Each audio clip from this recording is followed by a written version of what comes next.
کہ سائنس اور ٹیکنالوجی قرآن کا موضوع ہے ہی نہیں۔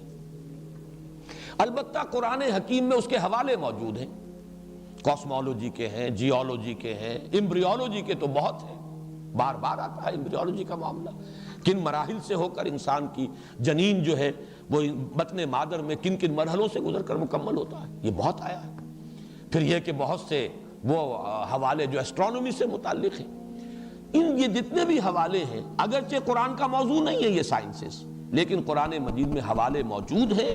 اور یہ حوالے لازماً درست ہیں، 100% درست ہیں۔ البتہ یہ کہ اگر ہمارے اسلاف ان کو صحیح طور پر نہیں سمجھ سکے تو اس میں ان پر کوئی تان نہیں ہے، کوئی الزام نہیں ہے، اس لیے کہ اس میدان میں قرآن کا اصل موضوع تو یہ تھا ہی نہیں، اور یہ چیزیں سمجھ میں آ سکتی تھی جبکہ خود انسان کا وہ انسانی علم جو ہے ترقی کر کے اس حد تک آئے کہ وہ ان حوالوں کو سمجھ سکے،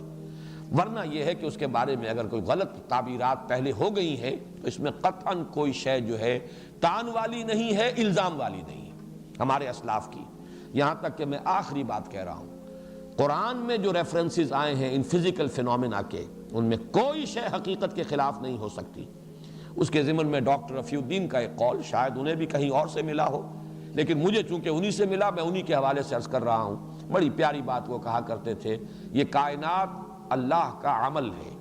اور قرآن اللہ کا قول ہے، قول اور عمل میں کوئی فرق نہیں ہو سکتا۔ انسان کے قول و عمل میں بھی اگر کوئی فرق ہو اور تضاد ہو تو گویا کہ وہ انسانیت کی سطح سے کچھ نیچے اتر جاتا ہے، تو اللہ کے قول اور عمل میں تضاد کیسے ممکن ہے؟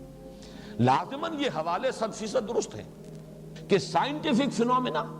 جیسے جیسے وہ اب ریویل ہو رہے ہیں، جیسے جیسے علم جو ہے ایکسفولیشن ہو رہی ہے علم انسانی کی، وہ حضرت آدم میں جو میکینزم رکھ دیا گیا تھا، علم آدم الاسماء کلہا، جیسے کہ جو آم کی گٹھلی سے آم کا پورا درخت وجود میں آتا ہے، ایسے ہی وہ حضرت آدم کے وجود میں جو میکینزم رکھ دیا گیا تھا حصول علم کا، علم بالحواس، علم بالعقل، یہ اسی کا نتیجہ ہے، اور اسی کی یہ ایکسفولیشن ہو رہی ہے، یہ پھیل رہا ہے۔